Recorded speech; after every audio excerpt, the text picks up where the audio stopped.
Welcome everyone, and thank you for joining us for a panel discussion on all things ACP. I am Jennifer Salisbury, CP, the chair for NALA's Continuing Education Council. Today we will explore the ACP program, what it is, how it works, and what to expect. Today I am joined by Kaila, Glaros ACP. Kaila is an award-winning legal professional who has worked in the legal field for over 15 years. She is currently a senior associate paralegal with a global audit, tax, and consulting firm. She teaches law office practice and technologies as an adjunct professor at St. Petersburg College in Florida, where she also serves on their Paralegal Program Advisory Committee. Kaila is a past member of NALA's Continuing Education Council and Professional Development Committee. Welcome, Kaila. I'm also joined by Deana Waters, ACP. She brings a blend of legal and educational expertise to her work. She holds undergraduate degrees from the University of Montana and a Master of Education from the University of Alaska Fairbanks. For 15 years, she's worked as a paralegal specializing in civil litigation, family law, and workers' compensation. Deana earned her certified paralegal designation in 2005 and her advanced certified paralegal credential in discovery in 2007. She began teaching at UAF in 2006 and has led the Paralegal Studies program since 2015. Welcome, Deana. I'm also joined, lastly, by Jodi Peterman, ACP. Jodi is an advanced certified paralegal and Florida registered paralegal. She serves on the board of directors for the Central Florida Paralegal Association and the Orange County Bar Association Paralegal section. Jodi is a paralegal at Weinberg, Wheeler, Hudgens, Gunn, and Dial, and has worked in the legal field since 2017. Previously, she was a consultant in the nonprofit sector. She holds a BS in public administration with a certification in nonprofit management from the University of Central Florida and an AS in legal studies from Valencia College. Welcome, Jodi. Thank you. So we're going to start with what is an ACP? And I'm going to direct my first question to Kaila. What is the ACP program? Thank you so much. So an ACP is an advanced certified paralegal designation, and the ACP program consists of a whole bunch of fun topics in which are designed to recognize the paralegal's commitment to their continued growth in that and lifelong learning in that specialized area of law. It's also helping to advance our knowledge in that specific area of law. Thank you, Kaila. Another question, what is the goal of the program? So the goal of the ACP program is to have our paralegals build their advanced knowledge in those specialized areas of law, which then supports their career growth and their professional development. So another question to Kaila, and maybe a follow-up from Deana. What is the purpose of ACP courses? The primary purpose would be to enhance our education through curriculum-based training, learning, interactive exercises, assessment, things like that, in a very specialized area of law. Did you have anything to add to that, Deana? I would say that the purpose of the ACP is to really push yourself as a professional, to grow your confidence and really test your abilities as a professional paralegal. That's great. Deana, from an educator perspective, how do you think these courses support learning? The courses do a really good job of competency-based learning. So you're not just memorizing a book and taking a test. You're actually performing work, and that demonstrates that you've reached a certain level of competency in that specialized area of law. Thank you. Those are good points. And Jodi, as a recent completion of the ACP, what stood out to you about the program? I was genuinely impressed with the program's interactive design. I had anticipated more of a traditional video with like just a boring lecture kind of based format.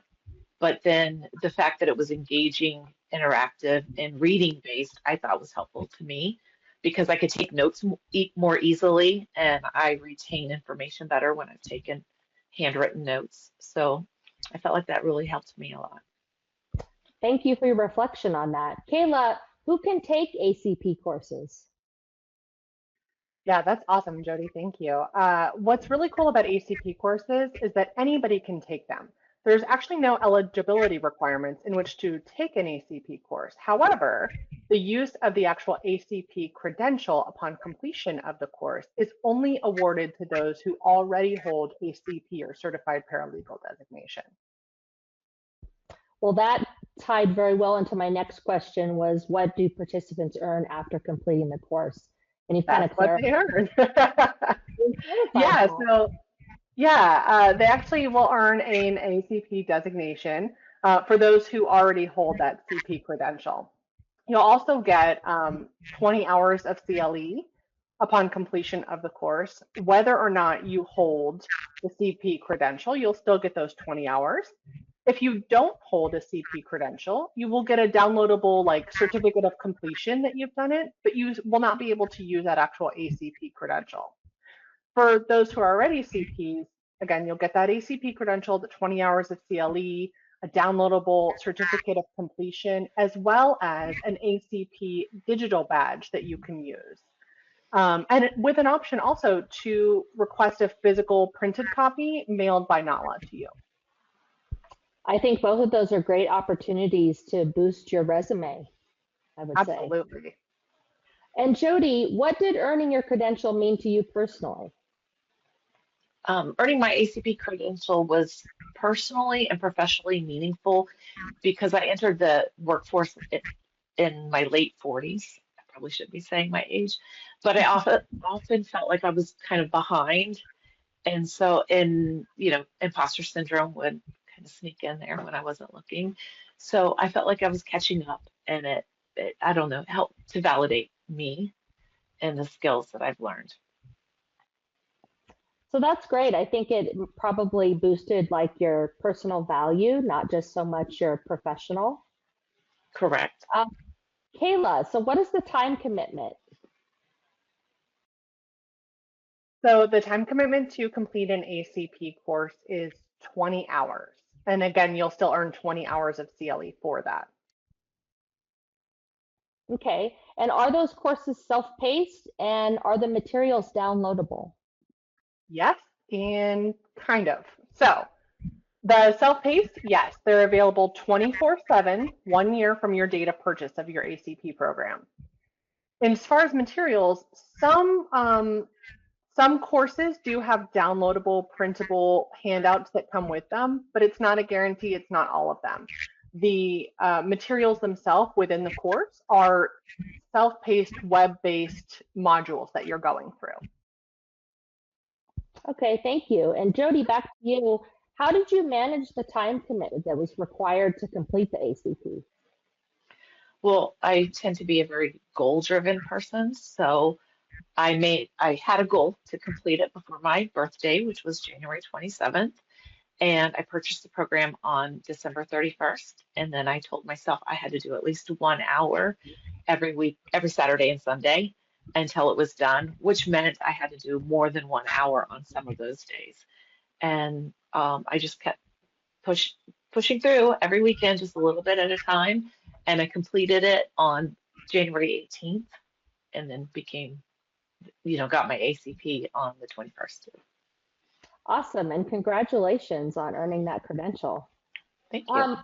Kaila, a quick follow-up question. What is the time frame for having to complete the course once you start? You have 1 year from the date of purchase in which to complete the ACP program. All right, thank you. And Deana, are there any tips you can give for learners who are perhaps balancing coursework with their regular work schedules? Oh gosh, that's a lot of people that have to do work and family and kids and try to get ahead professionally with this credential. I would say, you got to focus on work because that's what pays your bills. You have to focus on your family, but you have to also try to work towards that ACP credential. You do have a year, but don't let that year languish. Like Jodi said, take a little bit at a time. If you can set a goal of working on your ACP, 2 hours a month, 5 hours a month, then you'll be able to get that knocked out in just a couple of months. Okay, great. Thank you. Going back to you, Kaila, how is the ACP different from the CP exam? So the CP exam is a comprehensive proctored certification exam that's going to test your overall knowledge and competency as a paralegal. Whereas with the ACP program, this is a more web-based, course-based learning program that's focused on deepening, showcasing, and advancing your knowledge in one specific area of law at a time. So each ACP is just in one area. Okay, great. So how are the ACP courses similar to the CP exam? Excuse me.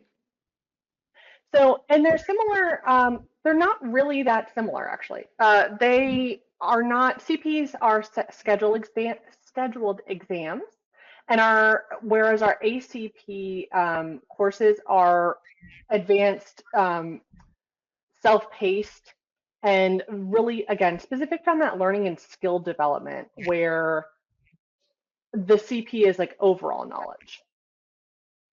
Okay, great. Thank you for that clarification. Back to you, Deana. How should learners think about these as different learning experiences?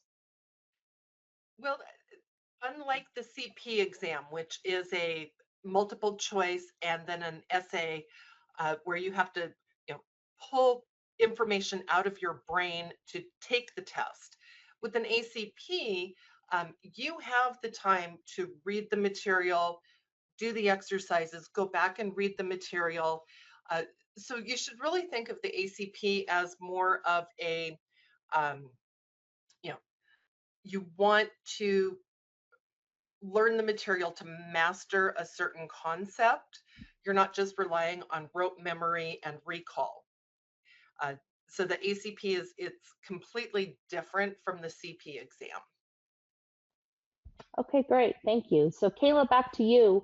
How do you maintain the ACP designation once you have earned that credential?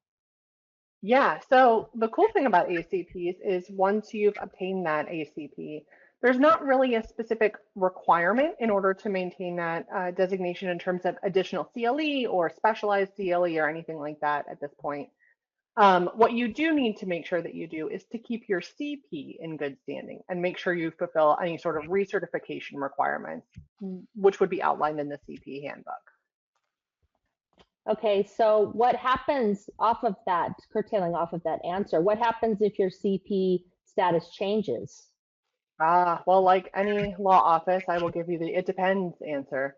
So it's going to depend on your circumstance a little bit. If your CP has been revoked, your ACP will have then been forfeit.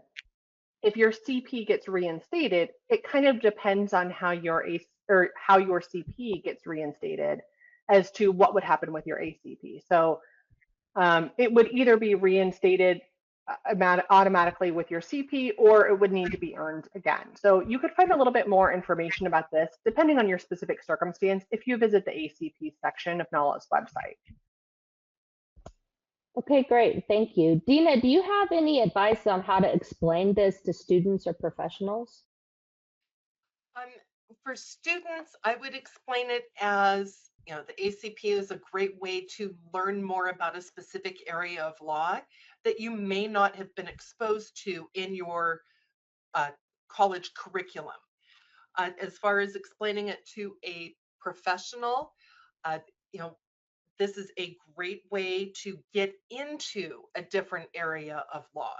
So if you've always worked in family law and now you're interested in going into criminal or contracts or any of the other ACP topics, it's a great way to build that foundational knowledge and get a little bit of experience in that area of law so you become more attractive to employers. Okay, great. So Kaila, going back to you kind of specifically as the chair of the ACP Special Committee. Are there any plans to expand the ACP offerings? Yes, at some point, yes. Right now, we have been actively working on revamping our existing ACP programs, and they're almost complete and fantastic. If you have not taken them yet, do it. But yes, we are starting to discuss potential new topics and are always open to hearing what members are interested in. In fact, we've recently updated NALA's website to include like a suggestion box for potential ACP topics. You can find that suggestion box on the ACP page of NALA's website. We would absolutely love to hear if you are interested in a particular topic. We'd love for you to drop that into the suggestion box. We'd also love to hear if you are interested in getting involved in either the creation of an ACP, a new ACP, or you want to be part of the special committee itself. Either way, any of that can go right into that ACP suggestion box. We're super excited to come up with some new topics at some point soon. So which of the topics that currently exist have been the most popular? Well, I'm sure litigation topics will be shocking to no one that they are the top two, but discovery and trial practice are our top ones since the inception of the ACP program. In fact, they've both been updated in the past couple years. So they're fantastic new systems set up for both of those modules. But yes, discovery is our top one, and then trial practice takes number 2. It's kind of funny that you would mention that, because after some long-standing aggressive encouragement from Kaila, Never from me. I have begun the ACP trial practice course. So Yay! I hope to see that. Going over to Deana real quickly, what do you think that all of the courses have a similar workload? I think they do have a similar workload. They're worth 20 CLE credits, so you're expected to put in 20 hours of effort. How that workload is distributed among each individual course might be a little bit different. Okay, so do learners need to memorize things like the FRCP? I would strongly discourage that. You need to be aware of those concepts. What are some of the discovery rules? How do you get a jury trial and things like that? But you don't need to do rote memorization. That's just not effective learning. Okay, thank you. And Kaila, what materials are included in the courses? So I think we talked about this a little bit earlier, but some courses will actually have downloadable handouts, but it's not a guarantee for all of them. Most of it is self-based web module. Okay, Jodi, can you share your experience about completing the program? Maybe expand upon what you've already shared with us. I was pleasantly surprised at how easy it was. It was a lot easier than going through the CP process. Becoming a CP, I felt like there were a lot more hoops to jump through to even get to take the test, or both tests, I guess I should say. And it was a lot more stressful. I feel like I should say that it was more difficult, but it was a lot easier to take the test, to take the class and the exam at the end. So staying with you, Jodi, is there one piece of advice you could give to someone who's considering the ACP? Yes, just do it. Don't be afraid. Just do it. That's right. Yeah. I'm doing it. Going back to Kaila, is there one piece of advice that you could give to those who are considering ACP? Well, I would absolutely second Jodi in that you should just do it. But I think it's such a great way to showcase advanced knowledge. So especially for those who are more seasoned or a senior paralegal who doesn't quite know, what do I do next? This is it. So I look at it as take the next step. Do it, take the next step and get your ACP. And what about you, Deana? Do you have any advice for someone who's considering the ACP? I would say absolutely do it. When I got my ACP, it confirmed that I was in the profession that I wanted to be in, that I was good at my job, And you know, it made me so much more confident in my abilities. And I would say if you're a paralegal with that experience who may be considering teaching other paralegals in the future, that ACP is going to be something that an institution might look at as, you know, your mastery of the subject matter. That's a great point. That's excellent. Did anybody have anything else that they wanted to add? I just wanted to add on to, what Jodi was saying in that it's such an easy program in that you have these materials right at your fingertips. It's self-paced.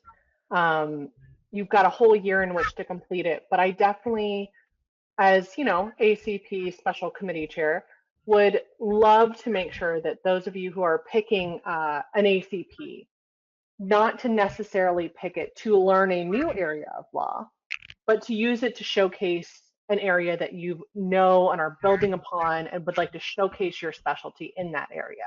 And I think that's a great thing for people to look at going forward in the ACP program, is that we as the special committee are really making sure that we've looked at this program and said, okay, how can we make sure that this is the absolute best showcase of that specialized knowledge for paralegals that we can do.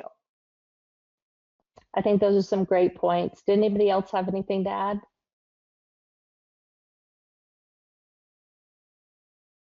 Well, if you want more information, you can visit NALA.org and go to the ACP FAQ page. I want to end by thanking our panelists today for sharing their thoughts and experiences, and to our audience for joining us.